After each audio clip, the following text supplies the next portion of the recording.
Selamat datang di Free Training Instagram Hack. So, di Free Training ini kita akan membahas tentang 3 rahasia simple mendapatkan puluhan ribu followers dan bangun bisnis dengan konten personal branding.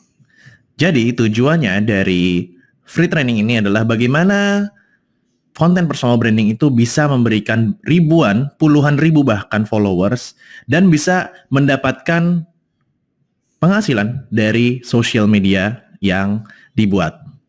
Nah, di free training ini gue akan menggunakan bahasa lo gue karena itu bahasa standarnya gue. Jadi kalau misalnya ada yang lebih senior daripada gue umurnya 26 tahun sekarang, ada yang lebih senior daripada gue, mohon maaf, tapi ya mungkin bisa lebih merasa kembali muda aja gitu.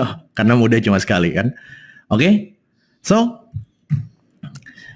free training ini akan memakan waktu sekitar 1 jam lebih sedikit lah. Jadi pastiin lo semua yang nonton free training ini menyiapkan segala sesuatunya biar lo bisa fokus.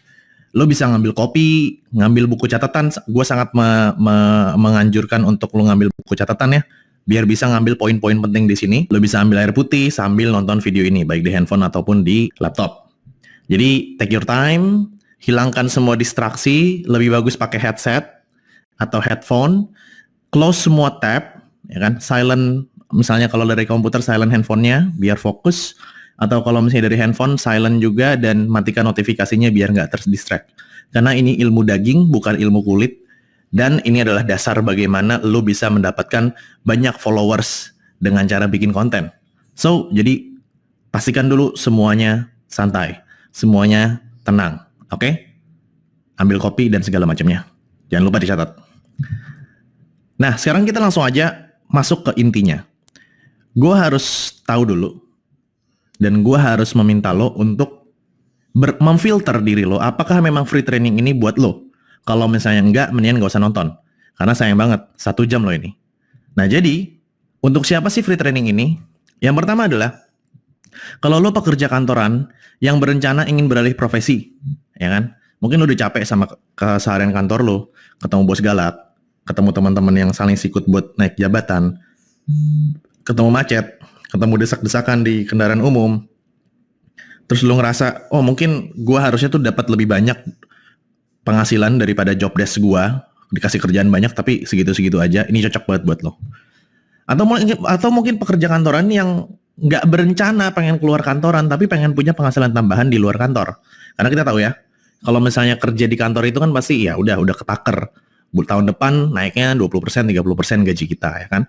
Buat dapetin penghasilan lebih dari itu ya agak susah. Agak susah banget ya.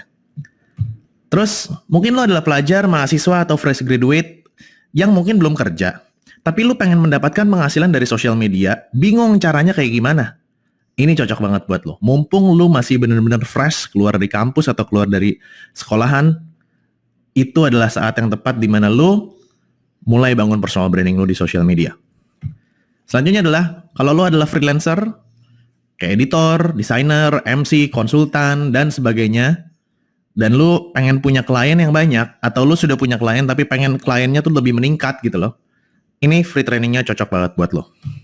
Dan kalau lo adalah seorang pengusaha yang ingin meningkatkan penjualan lewat aktivitas branding, di mana kita tahu ya bahwa kalau misalnya pengusaha, misalnya lo udah punya sales pun, banyak orang yang beli cuman besoknya nggak beli lagi karena dia lupa sama lo, sama barang lo. Nah, berarti kan kalau misalnya kita mau orang balik lagi beli ke kita harus melakukan sebuah branding. Cara brandingnya adalah dengan bikin konten di sosial media. Nah, kalau misalnya lo adalah salah satu dari 5 orang ini, free training ini cocok banget buat lo. Sorry. Nah, jadi simpelnya, free training ini tuh khusus untuk 2 jenis orang. Yang pertama adalah orang yang mau jadi content creator, baik yang lagi kerja atau pelajar atau freelance dan segala macamnya, yang pengen buat konten di sosial media dan dapetin penghasilan dari sosial media atau meningkatkan reputasi di sosial media biar klien-klien makin percaya sama lo. Atau lo pengusaha yang pengen naikin bisnisnya, naikin sales bisnisnya dengan cara bikin konten. Karena kita tahu bahwa zaman sekarang bikin konten di sosial media tuh udah wajib banget buat para pelaku bisnis. Ya, kalau misalnya lo adalah entrepreneur, lo perlu banget free training ini. Dan lu juga bisa kasih free training ini ke karyawan-karyawan lo yang di bagian marketing, atau di bagian sales, atau di bagian konten, atau di bagian digital marketing. Jadi ini cocok banget buat lo semua. Meskipun lo gaptek, ya kan, lo nggak punya laptop, cuma modalin HP, lo belum tahu mau bikin konten apa, masih nggak kepikiran, gue pengen sih jadi konten creator, tapi gue nggak tahu harus bikin konten apa. Masih pelajar atau mahasiswa seperti yang tadi, kan banyak yang ngerasa, gue masih pelajar nih, masih cuman mahasiswa, gue bisa apa? Enggak, ini bisa juga buat lo. Tidak punya alat selain handphone, lo nggak punya kamera, lo nggak punya lighting, lo nggak punya mesin editing, cuman punya handphone, ini cocok banget buat lo. Karena memang gue buat free training ini untuk orang yang benar-benar dari nol, oke? Terus lo mungkin yang tidak punya tim, ya kan, ada yang mikir kayak harus ada tim nih, ada videografer dan lain-lain. Enggak, ini bisa semua, bisa modal dari diri sendiri dan handphone. Nggak mungkin kan ada orang yang nggak punya handphone. Lu nonton di sini aja minimal lu pakai handphone, ya kan. Tidak bisa ngomong depan kamera karena kurang pede atau nggak tahu public speaking, ini bisa juga karena lu nggak perlu untuk ngomong depan kamera buat bangun personal branding kok. Dan tidak bisa desain, oke? Karena ada tools-tools yang akan gua kasih ke lo, ya. Harus pakai tools apa sih, harus pakai alat apa sih biar bisa ngedesain secara gampang walaupun kita nggak punya background desain. Gua pun nggak punya background desain sama sekali. Gua pun nggak punya background video editor. Gua pun nggak punya background public speaking. Gua nggak punya background kayak videographer, sinematografi. Gua nggak punya sama sekali. Kenapa? Karena lihat, sambil perkenalan, nama gue adalah Aldio Pramudia Gunadi, biasa dipanggil Ogut. Gue content creator dan social media marketer. Gue founder Muda Cuma Sekali, itu akun personal branding gue. Muda Kreatif itu adalah bukan akun ya, itu agency kreatif gue, agency ads periklanan, dan Content Academy. Content Academy itu adalah platform edukasi untuk orang bangun personal branding.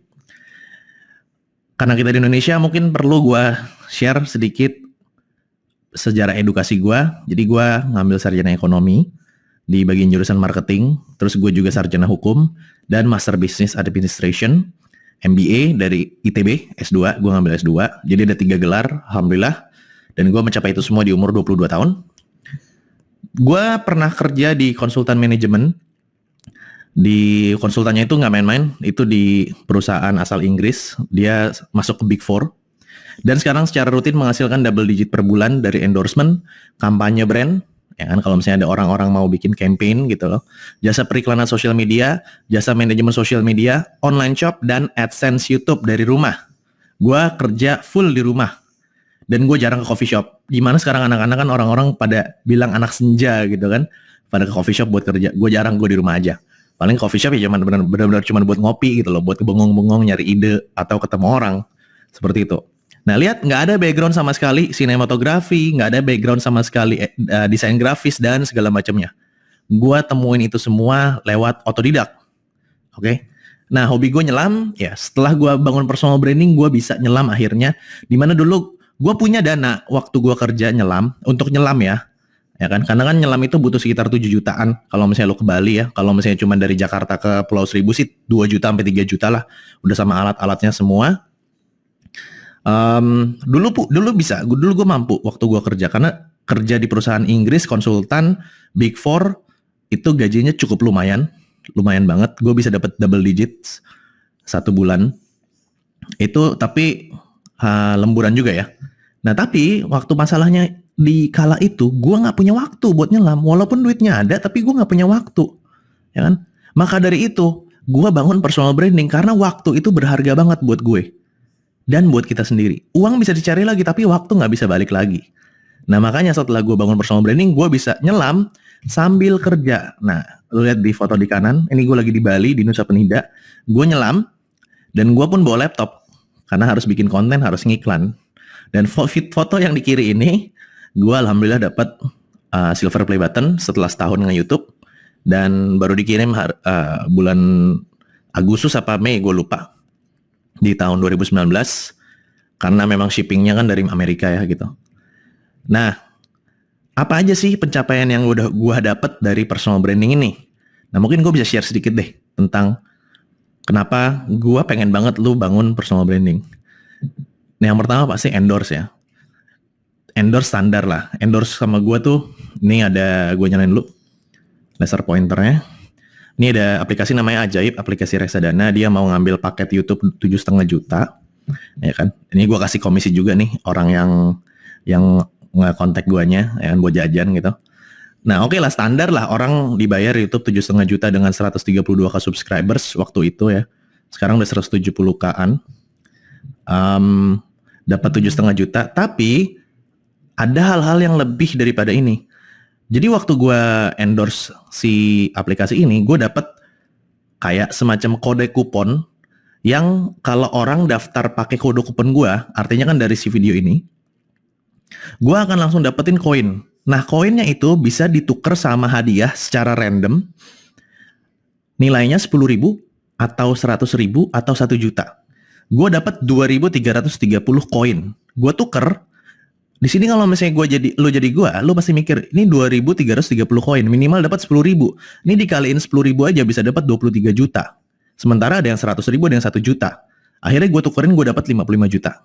Ini benar-benar out of the box, out of the blue, tiba-tiba gue dapat segini.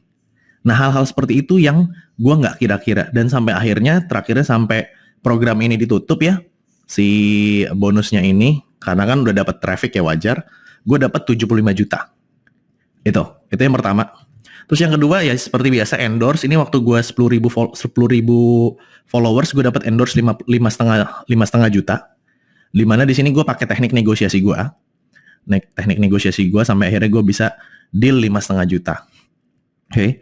Terus gue juga konstan dapetin endorse dari brand-brand gitu ya. Minta endorse, kadang-kadang ada yang nggak kebales karena di DM sih dia ya. Akhirnya gue punya CS sendiri untuk nerimain endorse, punya manajer sendiri. Ini ada salah satu bank namanya DBS, dia minta untuk bikin di YouTube 10 juta, ya kan? Tapi ya gue harus tolak karena kan ini kan bank ya, ada depositonya kan, berarti ada ribanya. Karena kan gue muslim ya. Jadi ya kalau misalnya lo udah pakai ilmu gue ini juga dan lo berhasil jadi content creator, please banget pegang tetap prinsip ya, walaupun ada uangnya lumayan 10 juta ini. Jangan bikin video gitu loh. Dan ini agensi gua ngurusin bikin konten buat toko orang di Instagramnya ya. Terus ngiklanin juga ya kira-kira seginilah. Ini invoice-nya kurang lebih. Ini nama klien gua ya udah emang ini klien gua sih. Kayak gitu. Jadi gua bisa bangun agensi gua yang tadi gua bilang muda kreatif. Dan ini email gua hampir setiap bulan pasti banyak email yang penawaran kerjasama, baik endorse atau minta jadi pembicara atau minta isi workshop atau minta isi seminar kayak gitu. Oke. Nah itulah pencapaian gue kurang lebihnya. Nah sekarang masuk kita ke personal branding. Personal branding itu apa sih sebenarnya? Banyak orang ngomong-ngomong tentang personal branding. Personal branding ini makhluk apa sebenarnya?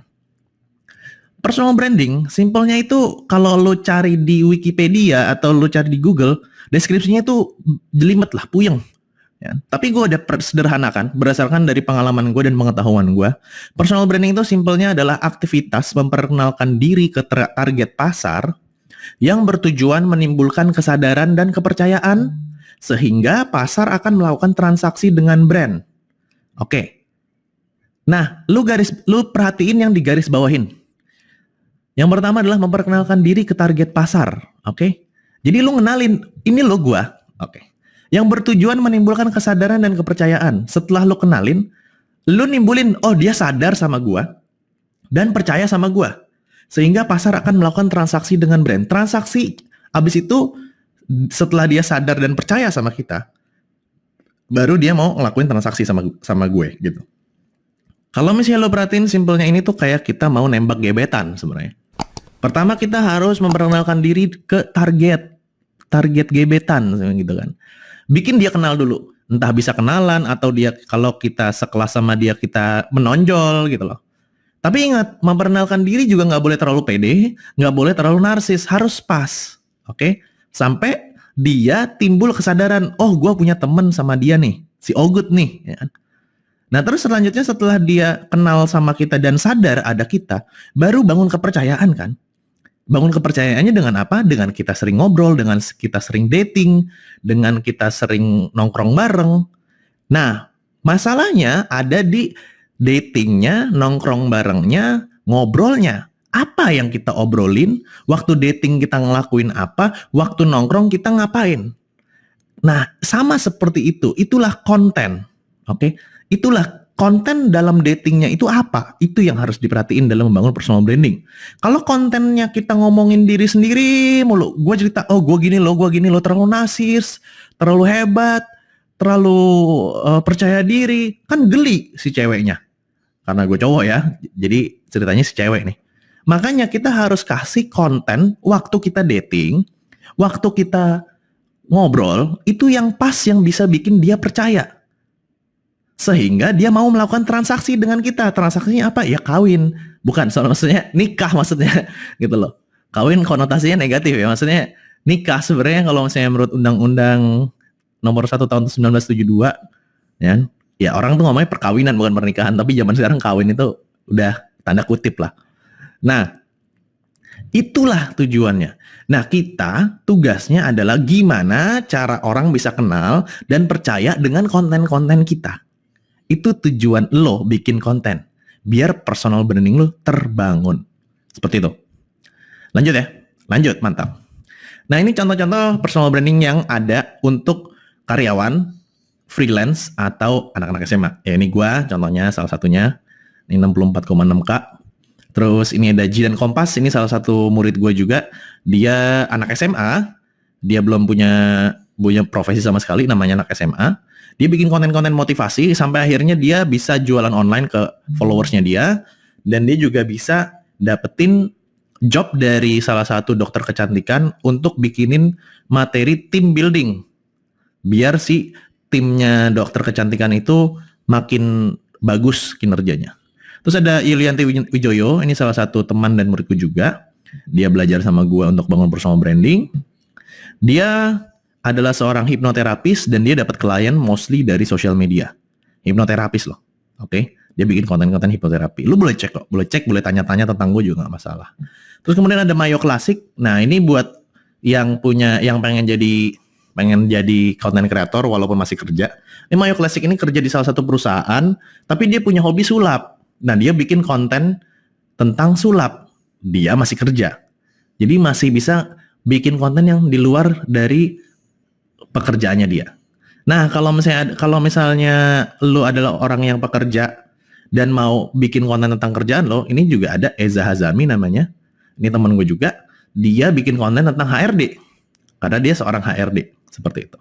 Kemudian ada Maya Rahma, ini juga teman gue. Maya Rahma ini dia bikin konten tentang public speaking. Nah, dia itu adalah seorang presenter, jadi makanya dia sharing tips-tips tentang public speaking.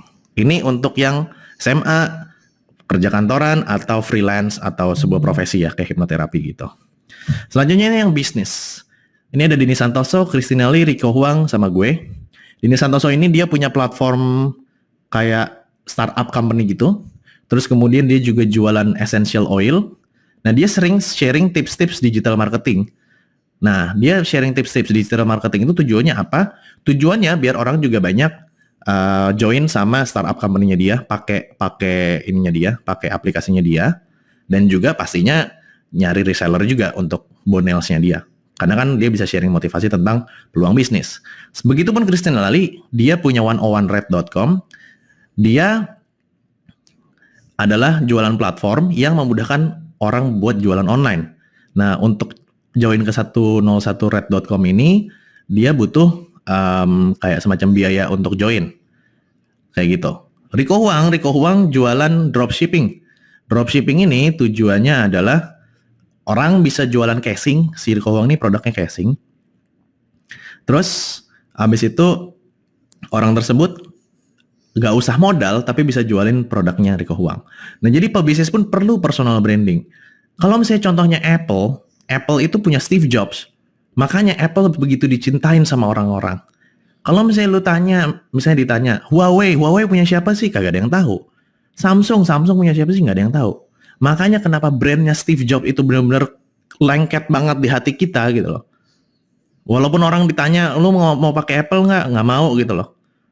Mostly banyak kan orang tuh mau gitu. Kemungkinan besar mau mereka. Cuman mungkin dananya belum cukup atau apa, tapi sebenarnya dalam hati sih mau. Makanya karena kita ngeliat Apple itu tuh prestis banget. Kayak gitu. Nah, terakhir gue biasa selipin dikit deh. Nah, sekarang Sesuai dengan janji gue, kita akan bahas 3 poin kan. Yang pertama adalah gimana sih cara dapetin penghasilan dari personal branding. Yang kedua adalah gimana cara mulainya. Yang ketiga adalah gimana cara nyari followers. Itu yang gue janjikan yang akan gue share kepada lo. Minum dulu bentar. Alhamdulillah. Oke, sekarang kita akan bahas dulu yang pertama. Gimana sih sebenarnya cara mendapatkan penghasilan dari personal branding? Ini lebih fokus kepada orang-orang yang freelance atau orang-orang yang bukan pebisnis ya. Tapi ini pebisnis juga bisa dilihat dari konsepnya. Kenapa personal branding itu bisa meningkatkan sales dari bisnis lo? Kalau zaman dulu, itu kan kalau kita mau mulai bisnis kan gini prosesnya, bener nggak? Kita punya produk, ya kan? Produk. Terus kita bikin akun Instagram kita, ya kan? Habis itu kita cari audiensnya. Kita endorse, kita nge-ads, dan segala macamnya. Biar orang tersebut minat sama produk kita. Tujuannya kan itu. Seperti itu. Tapi kemungkinan besar kan orang belum tentu minat sama produk kita. Apalagi kalau misalnya kontennya cuma promo, foto produk doang. Orang kayak, nih akun jualan nih, ya udahlah. Seperti itu. Ide dari personal branding tuh gini. Kalau proses awalnya lu punya produk, lu punya Instagram, abis itu lu baru cari orang yang mau beli produk lu, gimana kalau dibalik? Dibalik maksudnya gimana Bang Ogut? Gini. Gimana kalau kita cari dulu orang-orang yang suka sama konten-konten tertentu, ya, orang-orang nih yang suka sama konten-konten tertentu. Nanti setelah kita udah dapetin orang-orang tersebut di Instagram kita, baru kita jual produk yang mereka butuhkan. Contoh gimana? Contoh misalnya kita bikin tips-tips tentang kecantikan. Kita nggak jualan dulu di Instagram, ya kan? Orang-orang pada datang karena wah ini sangat mengedukasi nih, membantu masalah gua nih. Setelah udah dapat followers yang banyak, kita ngelihat orang-orang tuh ternyata jerawat tuh masih nggak sembuh-sembuh ya walaupun dokter. Akhirnya lu cari produk yang bisa nyembuhin jerawatnya dia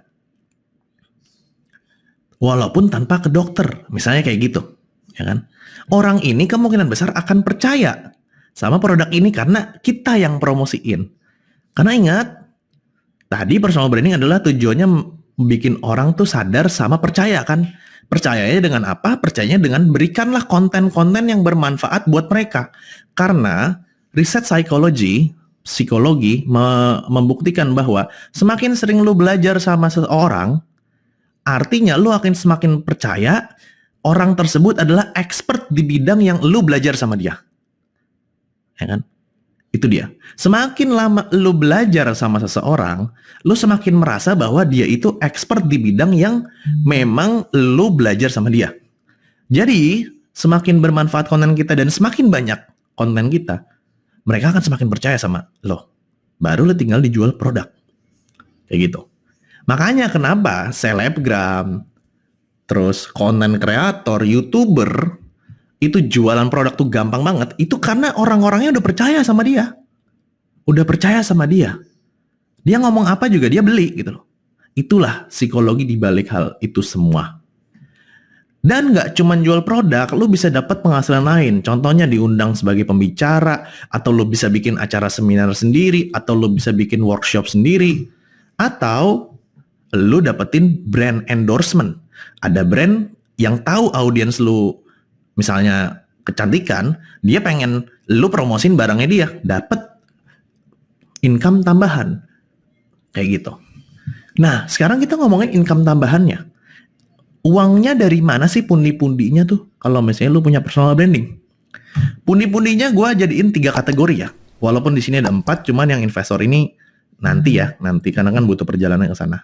Yang pertama adalah bisnis barang. Ya seperti tadi yang gue jelasin ya. Udah punya followers di bidang tertentu, lo bisa jual kaos, lo bisa jual skincare kalau audiens lo tentang kecantikan, lo bisa affiliatein produk-produk orang dan segala macamnya. Jadi berupa barang. Kedua, lo bisa bikin atau meningkatkan sales dari bisnis jasa lo. Misalnya kayak agency, orang tuh lu share tentang konten, lu punya agency, ya berarti klien lu makin sadar dong dan makin percaya bahwa oh emang si Ogut nih bikinnya konten. Berarti kalau misalnya gua minta tolong sama si Ogut buat cakepin Instagram gua, buat bagusin konten Instagram gua, cocok nih si Ogut nih.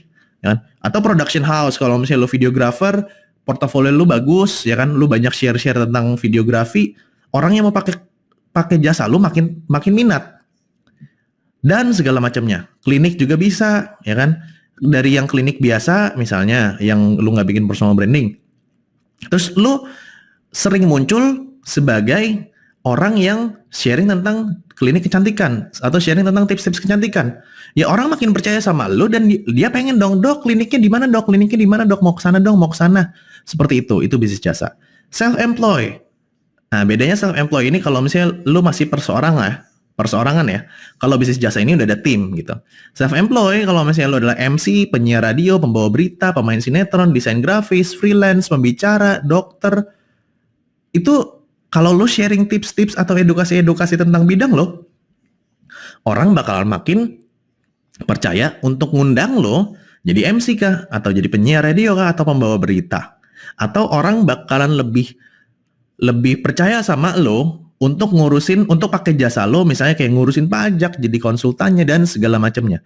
Jadi 3 bidang inilah yang lo bisa hasilin di luar dari endorsan doang. Di luar dari paid promote dan segala macamnya. Dan 3 hal ini yang masih jarang dilakuin sama influencer atau content creator di luar sana. Seperti itu. Dan yang terakhir adalah investor. Kalau lu udah punya uang banyak, nama lu udah bagus, lu bisa aja invest di perusahaan orang dengan naruh modal atau minjem nama. Contohnya kayak Ria Ricis punya skincare, Ruben Onsu punya ayam geprek, Atta Halilintar punya mie Asyap. Gitu. Inilah cara lo bisa mendapatkan pundi-pundi dari personal branding. Nah sekarang lo udah paham tentang gimana sih cara dapetin rejeki dari personal branding. Langkah selanjutnya kan langsung pikir, oke, gue udah paham bang, apa yang harus gue lakukan di awal untuk bisa dapetin pundi-pundi tersebut. Nah, sebelum lo tahu, lu harus lihat dulu kesalahan-kesalahan fatal yang banyak orang lakukan saat membuat konten personal branding. Ini juga dilakukan ya sama pengusaha-pengusaha dalam membuat konten untuk tokonya. Yang pertama adalah kontennya itu cuman album foto, cuman posting aja kegiatan sehari-hari, cuman posting aja foto-foto kenangan. Pertanyaannya gini, kalau lu bikin album foto di kita aja yang ngelihat paling kita sama saudara-saudara kita. Dan nggak sering-sering banget ngelihatnya. Kalau misalnya di album foto kita aja yang ngelihat cuman saudara-saudara kita atau kitanya, kenapa orang yang nggak kenal kita harus ngelihat konten-konten kita? Mungkin di pikiran lo mikir, bang itu Awkarin kok dia cuman foto-foto kesehariannya aja, terus banyak followersnya. Nah, kita harus tanya dulu, Awkarin itu banyak followers tuh gara-gara apa? Ya kan? Zaman dulunya dia kayak gimana, lu harus sisir dulu. Nggak berlaku juga kalau misalnya artis yang memang dari awal udah terkenal, dia cuma ngupload foto, udah. Ya kan kita harus lihat dulu, dulunya tuh gimana. Dan gua nggak bikin free training ini untuk orang yang udah jadi artis, untuk orang yang udah terkenal, atau untuk orang yang bikin konten-konten kontroversial. Ya kalau misalnya lo mau bikin konten-konten kayak gitu silahkan sih ya, tapi sih gue bukan orang yang kayak gitu, gue nggak suka yang kayak gitu. Gue mau bikin konten yang memang benar-benar mendidik. Kayak gitu. Selanjutnya portofolio polos. Nah ini buat lo nih para freelance, biasanya videographer, editor dan segala macam. Lo cuman posting doang tuh foto-foto, ya kan? Lo cuman posting doang video-video lo dan segala macamnya. Udah tok. Jadi kesannya tuh konten-konten lo tuh nggak berbicara sama target audience lo. Itu salah besar. Terus ini buat pebisnis, entrepreneur. Posting jualan mulu, jualan dan jualan. Jadi sama kayak bikin etalase toko. Orang ke Instagram itu bukan mau beli barang. Kalau orang mau beli barang itu ke Tokopedia, ke Traveloka, atau ke Shopee. Orang ke Instagram itu, coba gue tanya, lu buka Instagram itu kan buat killing time. Lu lagi gabut sedikit, pusing lagi kerjaan, buka Instagram bentar deh, let's scroll, habis itu beres. Nggak ada orang yang ke Instagram itu nyari barang dagangan, jarang banget. Kalau misalnya lu nyari barang dagangan, biasanya lu ke YouTube, ke Google. Lu cari jual PS4 gitu, baru muncul gitu. Selanjutnya terlalu idealis. Ya. Mungkin ada lu yang baru-baru mau bikin konten kreator, ya kan? Lu bikin keren banget kontennya, ya kan? Tapi nggak ada yang nonton. Mungkin karena lu terlalu idealis. Gue pokoknya maunya konten kayak gini. Ya udah bikin konten aja. Kalau misalnya lu mikir bahwa ya udah gue sukanya kontennya kayak gini, ya berarti lu aja yang nonton, jangan ngarepin orang nonton yang lain nonton konten lu gitu loh. Kan lu pengennya yang lu suka aja gitu loh. Terus terakhir kedua terakhir tidak ada konten personal branding. Kontennya cuma informasi semata, tidak ada personal brandingnya. Biasanya terjadi di akun publik. Maksudnya gimana? Lu cuma info-info doang. Oh, ada kecelakaan, ada ini, tapi nggak tahu di balik itu orangnya siapa sih yang bikin konten ini, ya kan? Jadi lu nggak ada karakternya si Instagram lu itu atau sosial media lu itu. Contohnya kayak akun-akun misalnya info Balikpapan, akun-akun yang kayak kuliner Balikpapan misalnya, atau Jakarta undercover, Jakarta underground misalnya kayak gitu. Yang nggak tahu ini siapa sih gitu loh. Ya lu cuma dapetin info aja gitu loh. Dan yang terakhir adalah tidak ada unsur edukasi. Tidak memberikan info yang mendidik audiens, sulit mendapatkan kepercayaan sebagai expert. Seperti yang gue bilang tadi, kalau orang itu semakin sering diedukasi sama lo, orang itu bakal makin percaya sama lo. Jadi makanya perlu banget bikin konten yang ada unsur edukasinya. Nah, sekarang gimana cara bikin konten? Sebenarnya buat konten di sosial media itu sama aja kayak buat perusahaan startup sekelas Gojek, atau Bukalapak, atau Traveloka, atau Tokopedia. Intinya adalah mulai dengan problem yang dihadapi target pasar. Mulai dengan problem apa yang dihadapin sama target audiens lo. Contohnya Gojek.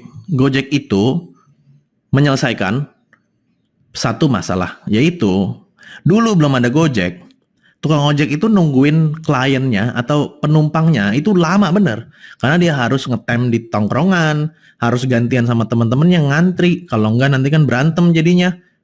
Dari satu penumpang ke penumpang lainnya itu bisa berjam-jam nunggunya. Uang dari penumpang yang lama udah habis beli rokok, beli kopi, sama makan. Nah, Gojek hadir itu buat menyelesaikan masalah tersebut. Biar si tukang ojeknya itu secara random dan terus-terusan bisa dapetin order. Kayak gitu. Nah, maka dari itu sebenarnya adalah cara bikin konten itu sesimpel bikin orang from zero to hero. Kayak tadi, si Gojek from penumpang satu to penumpang banyak. Zero-nya adalah penumpang satu, hero-nya adalah penumpang banyak. Sama kayak kita bikin konten tuh seperti itu. Jadi kita bikin konten, gue ulang lagi, untuk menyelesaikan sebuah masalah. Contoh, orang yang pengen tenang dari masalah kepanikan. Berarti kita menargetkan orang-orang yang panik. Ini biasanya hipnoterapis dan segala macam ya. Kita pengen bikin orang yang tadinya panik nih kondisi zero nih, menjadi tidak panik, kondisi hero. Ya kan? Nah terus cara bikin kontennya, cara tahu ide kontennya, setelah lu nentuin siapa audiensnya atau siapa target pasar lo, lu tentuin nih dari zero to hero dia akan melewati apa aja sih, ya kan?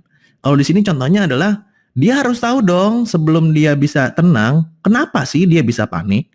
Habis itu checkpoint selanjutnya, dia harus tahu dong panik saya sudah parah belum.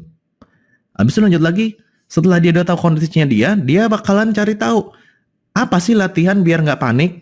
Setelah udah latihan, baru dia mikirin lagi, jangan-jangan makanan gue bikin panik lagi. Baru setelah itu jangan-jangan rutinitas gue mengurangi panik lagi. Barulah dia bisa tenang. Nah yang di buletin merah inilah adalah yang lu harus bikin dalam konten lu. Yang mengedukasi. Jadi konten lu itu adalah semacam kayak peta untuk membuat orang yang tadinya zero menjadi hero. Dengan berbagai macam step-stepnya. Contoh, dari kenapa bisa panik. Ya kan? Lu bisa bikin konten kayak 3 hal yang membuat Anda sering panik. Contoh lagi, kenapa bisa panik? Jangan-jangan 3 tanda ini ada di diri lo sehingga lo bisa panik. Seperti itu. Contoh lagi, latihan biar nggak panik. 3 exercise mudah yang bisa dilakukan di rumah untuk menghindari panik. Lanjut lagi, konten lagi. Lakukan 3 teknik pernapasan ini untuk meredakan panik. Seperti itu. Selanjutnya, kegiatan rutin mengurangi panik. 3 kebiasaan pekerja kantoran yang membuat panic attack. Lanjutnya lagi, hati-hati berkendara di tengah kemacetan agar Anda tidak panik. Seperti itu. Segampang itu bikin konten. Nggak segampang ya. Sesimpel itu bikin konten. Sesimpel itu. Orang banyak nggak taunya karena ini. Karena dia terlalu idealis yang tadi. Karena dia cuma jualan-jualan aja. Padahal sebenarnya konten itu tuh ngebawa orang dari zero to hero. Intinya tuh itu. Nah tapi sekarang masih banyak juga orang yang punya masalah. Gimana cara nentuin ini nih. Si zero to hero-nya. Siapa yang akan gue targetkan? Tenang. Free training ini juga ngejelasin gimana cara nyari targetnya. Biar lu lebih tajam. Nah, gue kasih contoh. Kalau misalnya nyari orang, tadi kan yang panik jadi nggak panik. Sekarang kita contohin seorang wanita yang ingin jadi wanita unik karena bisa bermain skateboard. Nah, jelas ya. Wanita yang pengen kelihatan unik, pengen bisa main skateboard. Lanjut, lihat goals. Goals itu adalah yang ini nih, goals. Goalsnya adalah dia pengen dilihat teman-teman wanita dan prianya sebagai wanita cool yang berbeda dari wanita lainnya karena bisa mahir bermain skateboard. Ya kan? Dia pengen bisa mahir bermain skateboard. Berarti di sini tulisnya adalah bisa mahir bermain skateboard di sini. Poinnya adalah tidak tahu cara mulai belajar main skateboard, takut jatuh, tidak ada teman untuk belajar bersama, belum tahu cara mulai membeli papan pertamanya. Yang tadi pain points-nya itu berarti ada yang ini nih. Tidak tahu cara bermainnya, tidak punya teman, nggak tahu cara beli papan skateboard dan di mana, nggak tahu papan skateboard yang cocok buat dia gimana cara biar nggak jatuh. Di sininya nih, ini pain point, ini goals. Jadi bacanya gini, seorang wanita yang ingin jadi wanita unik, ya kan? Biar dikata unik, dia mau bisa main skateboard. Artinya si zero-nya adalah wanita yang belum bisa main skateboard tapi pengen jadi wanita bisa main skateboard. Ya kan? Terus pain point-nya adalah yang ininya nih, checkpoint-nya. Nggak bisa apa, nggak tahu apa. Itu contohnya skateboard. Gua kasih satu contoh lagi. Seorang wanita yang baru mulai hamil dan ingin memberikan perawatan dan fasilitas terbaik kepada calon babynya. Jelas. Tujuannya adalah melahirkan bayi yang sehat dan kuat dengan proses kehamilan yang lancar dan terkontrol. Berarti hero-nya adalah melahirkan bayi yang sehat dan kuat dengan proses kehamilan yang lancar dan terkontrol. Itu hero-nya. Nah sekarang, pain point-nya yang di tengah-tengahnya, apa aja yang dia masih bingung? Seperti ini, tidak pernah tahu pengetahuan tentang proses kehamilan, tidak ada role model untuk dijadikan acuan, tidak bisa selalu bertanya ke dokter, dan tidak tahu harus mencari sumber pengetahuan di mana. Ini yang bikin kontennya, yang dijadiin kontennya. Baru masuk ke demografinya, jenis kelamin, umur, lokasi, tingkat pendidikan. Banyak orang kalau misalnya nentuin target market atau target audiens tuh cuma ini doang nih. Salah, yang paling penting itu sebenarnya yang 3 poin di atas, kayak gitu. Baru setelah lu deskripsiin 3 poin di atas, bikin seperti ini. Nggak tahu tips-tips kehamilan, sampai dia tahu tips-tips kehamilan. Prosesnya apa aja, bikinin kontennya, sampai akhirnya kontennya jadi seperti ini. Contoh, lifestyle wanita yang sedang hamil. 3 hal yang harus menghindari saat hamil tua, ya kan? Pas tuh masuk pain point-nya dia. Ternyata cuka apel bisa merendahkan nyeri saat si kecil aktif di perut. Ini jangan dipercaya ya, ini gue contoh judul aja. Ini nggak ada scientific proof-nya. Ini biar lu bisa ngerti aja judul. Trik agar suami perhatian 2 kali lipat saat hamil. Nah, do's and don'ts saat baru mengetahui Anda hamil. Tips Mama Halilintar melahirkan Gen Halilintar. Ini juga nih, skateboard for woman. First person kamera skateboard wanita. Wanita ini bisa ollie dengan sempurna. Ollie itu gaya skateboard ya. 3 pakaian yang nyaman untuk skater girl. 5 pelindung ini wajib dipakai saat bermain skate khusus wanita. Apa komentar pria tentang skater girl? Nah kan tadi kan dia pengen dilihat unik kan, bikin konten yang kayak gini. Gitulah cara bikin kontennya, sesimpel itu, kayak gitu. Kalau misalnya lu bikin konten yang memang sesuai dengan audiens lu, dijamin views, engagement, likes, share, komen itu bakal banyak. Oke. Contoh kayak dulu gue bikin konten tentang buat anak muda yang masih nganggur tapi pengen cari kerja. Akhirnya gue bikin 6 pertanyaan jebakan interview HRD, cara menjawab kelebihan kekurangan, pertanyaan jebakan interview HRD mau gaji berapa, apa itu reksadana. Kadang-kadang ini masih nyangkut ya, termasuk investasi ya, self development. Cara memperkenalkan diri saat interview kerja. Hasilnya lihat views-nya. Alhamdulillah banget. Terus kalau misalnya di Instagram, gue bikin konten tentang buat anak-anak Indonesia yang sukanya rebahan, nggak tahu hidupnya mau diapain. Akhirnya gue bikin konten-konten mental anak muda Indonesia manja, 2020 akan banyak pengangguran terdidik, kenapa kamu malas, kuliah nggak penting. Akhirnya lihat hasilnya seperti apa. Selama konten lo itu related, selama konten lo itu menjawab pain point mereka, lo bakal dapet traffic. Yakin gue. Oke. Nah selanjutnya lu bakal bertanya, oke, gue udah ngerti cara dapetin uang dari konten personal branding itu gimana, bikin konten kayak gimana. Terus gue harus mulai dari mana ya? YouTube kah, Instagram kah, podcast kah, TikTok kah, LinkedIn kah, atau dari mana? Saran gue adalah lu mulai dari Instagram. Kenapa? Karena ada 3 alasan. Yang pertama adalah Instagram itu orang-orangnya banyak yang melihat Instagram lebih sering daripada platform lain. Karena coba aja lo perhatiin. Kalau lo gabut, lo lagi nggak ngerjain apa-apa, bukannya Instagram, scroll-scroll bentar. Kedua, Instagram itu hemat kuota dibandingin sama YouTube. Karena YouTube kan streaming jatuhnya. Kuotanya lebih banyak. Karena kita tahu di Indonesia nggak semua orang punya kuota banyak. Kayak gitu.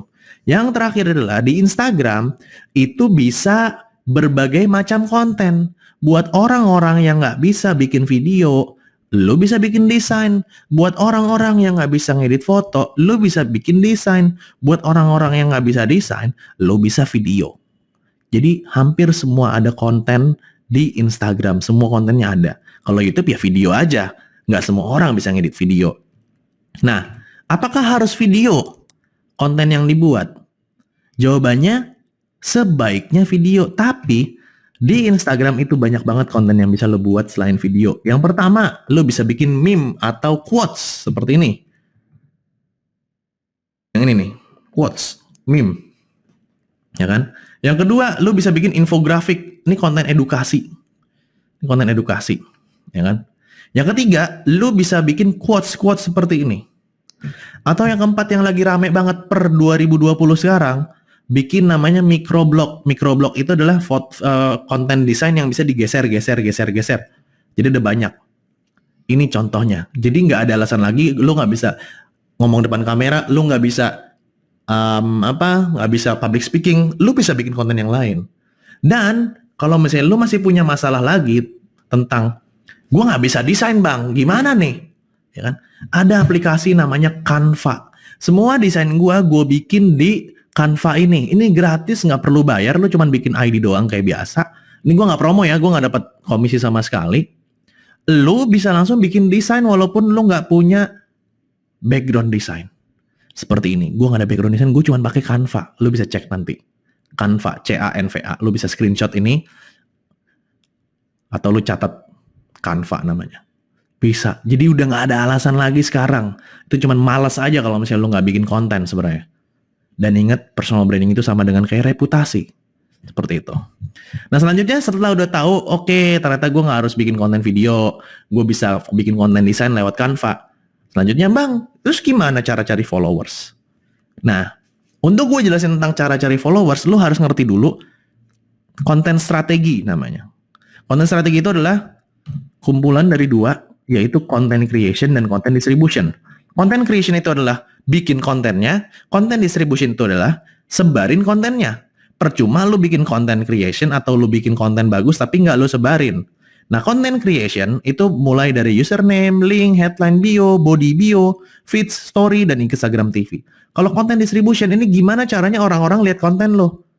Ya bisa manfaatin algoritma, direct selling, Instagram buddies, hashtag, cross platform, endorse, FB ads, atau IG ads. Seperti itu. Dan kenapa di sini ada kotak merah audience? Karena content creation dan content distribution itu harus sesuai dengan kotak audiensnya ini, atau nggak boleh melenceng. Ya lu harus bikin content creation yang sesuai dengan audiens lo, dan lu harus mendistribusikan konten lu ke audiens lo, jangan keluar dari audiens yang lu sasar ini. Makanya di garis merah ini nih, dikurung lah simbolnya kayak gitu. Nah, gua kasih 2 trik untuk mendapatkan audiens atau followers yang banyak buat lo. Oke. Yang pertama, nama triknya ini adalah Instagram Buddies. Instagram Buddies itu apa sih? Instagram Buddies itu simpelnya gini. Kalau lo di Instagram, pas saat lo posting, followers lo kan ngelihat postingan lo, ya kan? Nah, kalau Instagram Buddies itu adalah gimana caranya lo, postingan lo maksudnya, bisa dilihat sama followers orang lain. Jadi kayak gini, kalau misalnya lo posting, terus dilihat sama followersnya si Ogut misalnya, si Budi, si Amri, si Alex misalnya kayak gitu. Followersnya Budi, Alex, Ogut, dan Ramli itu bakalan ngelihat postingan lo. Dia akan mampir ke Instagram lo dan follow lo. Nah, Instagram Buddies tuh intinya adalah ngumpulin orang-orang yang bikin konten juga.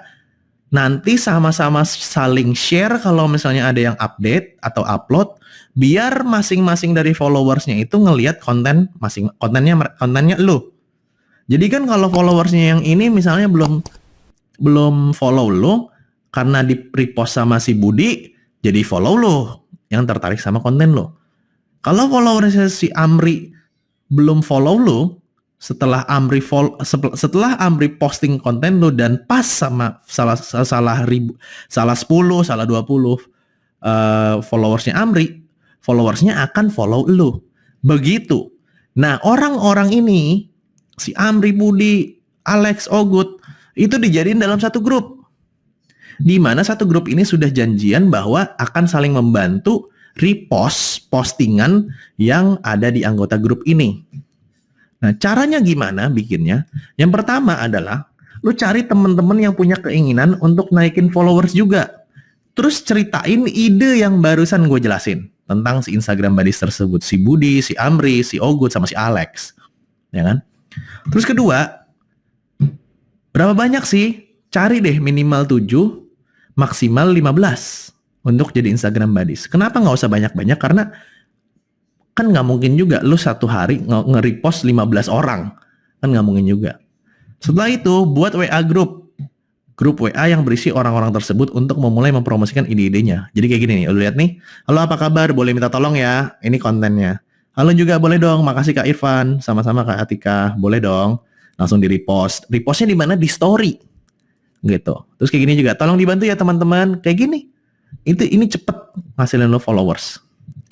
Dan yang terakhir, kedua terakhir, buat peraturan. Lu bikin peraturan di grup WA Instagram Buddies yang disepakati bersama agar rapi, grup, dan efektif. Jadi misalnya lu kalau misalnya udah 15 orang itu lu kasih misalnya hari ganjil si ini, hari genap ini, lu bagi 2 tim kayak gitu. Jadi biar nggak semuanya nge-repost. Dan yang terakhir adalah kalau misalnya udah berjalan lancar, ya kan?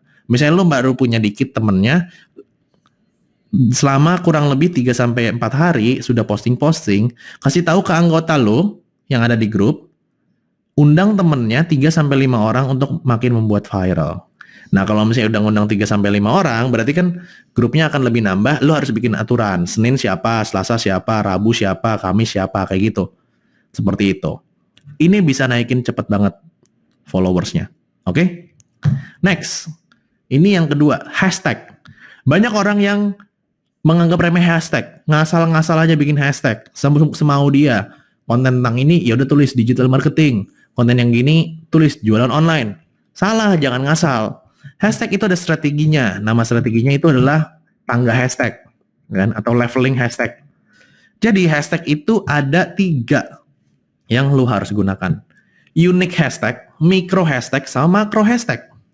Unique hashtag itu apa sih? Unique hashtag itu ya hashtag lu sendiri. Misalnya nama lu Budi, hashtag Budi ganteng.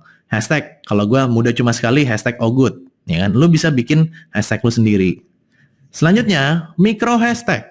Micro hashtag itu adalah lu cari hashtag-hashtag yang terkait sama diri lu atau sama konten lu. Misalnya lu bikin konten tentang traveling, lu cari hashtag kayak travel vlog, hashtag kayak camping, hashtag kayak campfire kayak gitu. Tapi syaratnya kalau micro hashtag itu postingan totalnya harus kurang dari 100.000 post. Kenapa harus kurang dari 100.000 post? Biar nggak banyak saingan, simpelnya gitu. Baru lu cari juga makro hashtag. Makro hashtag itu harus yang postingannya kurang dari 500, berarti antara 100.000 ke 500.000. Pertanyaannya, Bang, kenapa sih nggak pakai yang udah 1 jutaan aja? Bukannya kalau misalnya udah 1 jutaan makin banyak kemungkinannya untuk kita dapetin followers ya? Ingat, yang 1 juta itu postingannya, bukan orang yang follow si hashtagnya. Kalau postingannya semakin banyak, lu kan berarti makin banyak saingan di kolam atau di segmen hashtag tersebut. Makanya gue rekomendasiin kurang dari 500.000 biar nggak banyak saingan.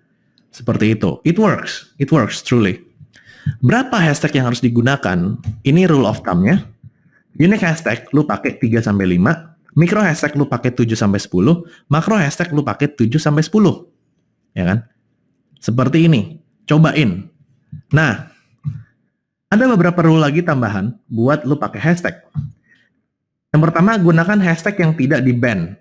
Ya kan? Jadi jangan pakai hashtag yang di-block. Oke? Kedua, gunakan Sigmetric. Ini kalau lu bingung-bingung mau pakai hashtag apa, lu cari aja sigmetric.com. Nanti lu bisa tulis misalnya hashtag travel, nanti keluar tuh. Hashtag jalan-jalan, nanti keluar tuh. Untuk ide-ide hashtag yang lainnya. Gunakan maksimal 30 hashtags. Boleh di-post, boleh di-komen. Ya kan? Nah, ini boleh di-post di komen atau di bio. Di bio itu maksudnya caption lah. Kalau lu baru bikin konten, lu taruh di caption hashtagnya boleh. Nih maaf nih salah. Nah, hashtag ini itu simpelnya tuh kayak kalau misalnya kita nyari Google jasa hipnoterapi atau jasa bikin konten, itu langsung muncul di atas-atas tuh sesuai kategorinya. Hashtag ini banyak orang-orang yang suka lalai. Maka dari itu ingat selalu nih rumus ini. Lu boleh screenshot atau apapun itu. Ya kan? Udah gue kasih tahu caranya. Hashtag ini adalah tools organik yang paling powerful untuk dapetin traffic. Oke. Dibandingin kalau lu yang bayar, endorse, terus iklan di Instagram dan segala macamnya. Jadi lu harus kuatin di hashtagnya ini. Seperti itu. Bener kan? Sesuai dengan janji gua, ilmunya daging sampai tulang nih. Oke, bukan kulit. Nah, akhirnya lu udah belajar kan nih? Gimana sih kita bisa dapat uang dari konten personal branding? Terus abis itu apa yang harus dilakukannya? Cara bikin konten gimana, ya kan? Terus abis itu cara ngedesain gimana? Terus ternyata nggak harus bikin konten yang video terus, bisa konten desain. Ternyata ada software gampang atau website gampang buat bikin desain walaupun nggak punya background desain. Sampai lu tahu 2 cara untuk naikin followers dengan Instagram Buddy dan